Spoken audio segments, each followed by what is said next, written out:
Environ 4 millions de personnes en France portent des lentilles de contact pour éviter d'avoir à porter des lunettes. Mais reste vraiment facile d'utilisation et plus confortable si c'est votre cas et que vous avez des petites difficultés à les porter. Tiens, venez témoigner au soir d'Europe 1 39 21. On prendra vos appels dans un instant. Et le docteur Mathieu Calafiore, médecin généraliste, est avec nous. On va voir qu'il y a différents types de lentilles de contact qui existent déjà. Oui, alors les lentilles de contact, il y a plusieurs catégories en fonction de leur rigidité, mais aussi en fonction de leur teneur en eau, parce que les lentilles vont être d'autant mieux tolérées que l'œil du patient sera humide et riche en larmes. Alors on a les lentilles rigides qui ont une durée de vie de plusieurs années en général, plutôt adaptées pour les corrections fortes, les enfants ou alors les patients qui ont justement... Les enfants, on peut mettre des lentilles, peut mettre des lentilles aux enfants, jeune âge, ah bon oui tout à fait. Et ça peut être aussi une solution pour les patients qui n'ont pas beaucoup de larmes justement. Il faut compter à peu près 75 € en moyenne par lentille. À côté de ça, on a les lentilles qu'on appelle les lentilles souples, qui sont des lentilles réutilisables également. Elles contiennent, selon les modèles, entre 40 et 80% d'eau. Alors, ça représente à peu près 80% du marché des lentilles, les lentilles souples. Selon le type de lentilles, on va devoir les renouveler tous les jours, toutes les semaines, tous les mois ou tous les ans. Plusieurs types. Donc. Il y a plusieurs types. Alors après, on va avoir aussi plusieurs types en fonction de la correction. On peut corriger un peu tout avec les lentilles. La myopie, l'hypermétropie, l'astigmatisme, la presbytie. Il faut compter là, par contre, en moyenne 5 € par lentille souple. Mais 5 € mensuels 5 € mensuels en moyenne. Ouais. Ah bon Ouais. Bah, je me fais avoir alors, parce que moi, je paye beaucoup plus cher les miennes. Je vous donnerai des conseils, je porte des lentilles aussi. N'y a-t-il pas un danger pour l'œil alors à utiliser ces lentilles de contact? Alors, le danger, c'est que la lentille est posée sur la cornée. La cornée, c'est la couche la plus superficielle de l'œil. Elle est transparente, cette couche, parce qu'il n'y a pas de vaisseau sanguin. C'est justement ça qui nous permet de voir correctement. Et donc, les nutriments pour la cornée sont apportés par les larmes et l'oxygène est apporté directement par le contact direct de l'air. Donc, les lentilles doivent pouvoir laisser passer l'oxygène, mais aussi les larmes, sous peine d'avoir une cornée qui va vieillir un peu prématurément, qui va s'abîmer, qui va devenir le siège d'infection de kératoconjonctivite, par exemple. Donc, c'est impératif d'avoir une consultation chez l'ophtalmo avant de pouvoir mettre des lentilles de contact, notamment pour évaluer la production lacrymale de l'œil. Ouais, c'est-à-dire que tout le monde ne va pas les supporter en fait. Non. Et en fonction de votre production, on aura le choix d'un certain type de lentilles. Donc ça ne choisit pas à la légère. On ne peut pas juste aller commander une paire de lentilles au hasard. Il faut vraiment faire ce test avant. Oui, effectivement. Alors quels sont les conseils à donner quand on porte ces lentilles, qu'on s'y est habitué, pour bien les entretenir? Alors le premier conseil, c'est de ne pas les porter plus longtemps que la durée recommandée d'utilisation. Si vous avez des lentilles journalières, il ne faut pas les porter pendant un mois, etc. Oui, cherchez pas à faire des économies. Voilà, ça paraît logique, mais c'est très important.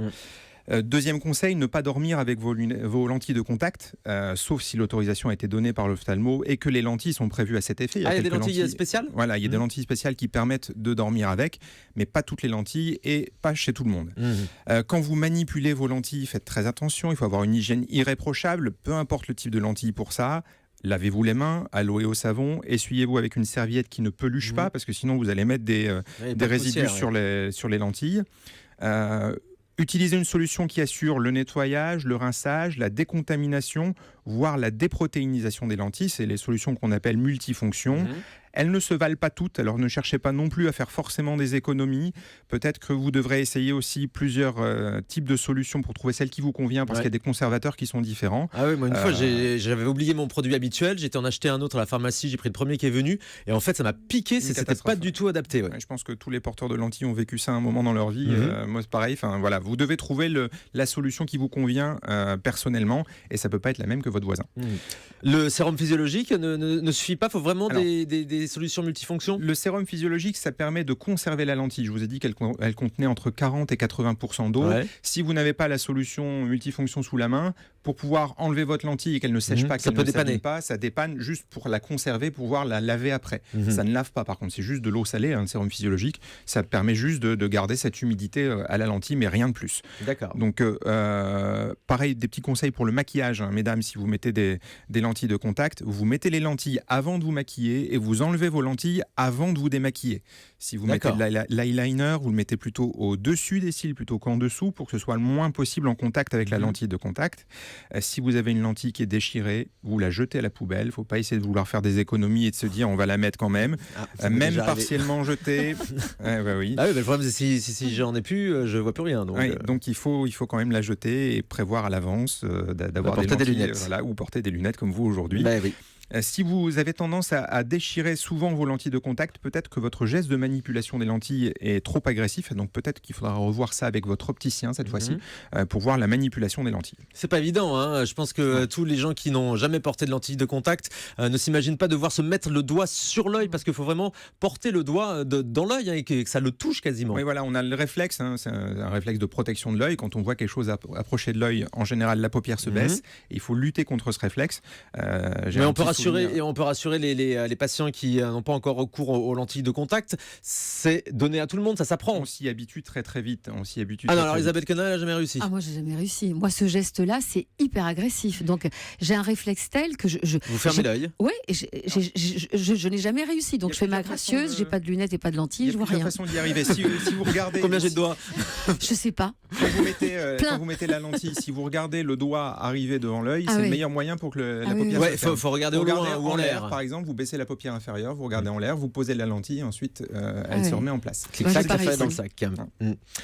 Donc on a vu les conseils pour le maquillage, les lentilles déchirées. Quelle autre précaution à prendre? Alors les autres précautions, ne pas rincer les lentilles à l'eau du robinet. Bien entendu, parce que ça ne contient pas suffisamment de sel et ça peut contenir des bactéries. Donc ça va les abîmer même. Ça va les abîmer et puis ça va vous abîmer l'œil également. Ne nettoyez pas vos lentilles avec de la salive. J'ai vu des patients faire ça. Surtout, ne le faites pas. J'ai déjà fait. Voilà. C'est incroyable. Non, mais des fois, il faut pallier les inconvénients du quotidien. Ça arrive de perdre une lentille. Et Vous auriez pu être mon patient, alors Thomas. Donc, je vais venir vous voir, je vais y penser.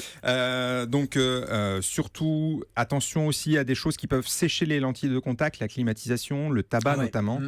Ça entraîne le fait que l'humidité contenue dans vos lentilles de contact dans l'avion, sur les longs voyages, c'est fortement déconseillé de garder ces lentilles. Donc soit vous avez votre étui à lentilles avec vous, avec de la solution propre.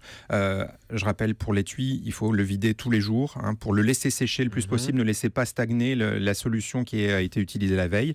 Et attention au milieu très poussiéreux, attention au milieu avec des fortes luminosités, parce qu'on a tendance à plisser les yeux, à cligner un petit peu moins et donc à donner un petit peu moins de larmes aux lentilles et à l'œil. Donc faites attention à tout cela. Et dans ce cas-là, portez des lunettes de soleil pour protéger du soleil.